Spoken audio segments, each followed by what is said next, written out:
Qadrlarim qaranglar, Greenleaf'da mana yana ajoyib bitta mahsulot keldi. Bu mahsulot nima desangiz, bu mahsulotimiz mana bunday korobkaning ichida paketikchalarda iste'mol qilinadigan jojobadan tayyorlangan mahsulot va qaranglar, buni ochib beraman. Bu nimalarga yordam beradi? Mana ochilgan variant qaranglar. Mana shunday suyuqlik. Buni xohlasangiz iliq objushga tayyorlab qo'shib ichishingiz ham mumkin yoki shuni iste'mol qilsangiz ham bo'ladi. Bu nimalarga foyda qiladi? Bu mana uyqusiz bo'lgan insonlarga uyqusini normaga solib berishga yordam beradi.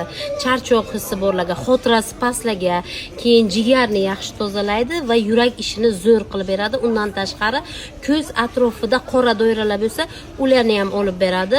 Umuman olganda bu mana latergik uyqu holatiga tushadiganlarga ham zo'r yordam berar ekan. Jojoba urug'i o'zi juda qimmat hisoblanadi. Shuning uchun ko'p miqdorda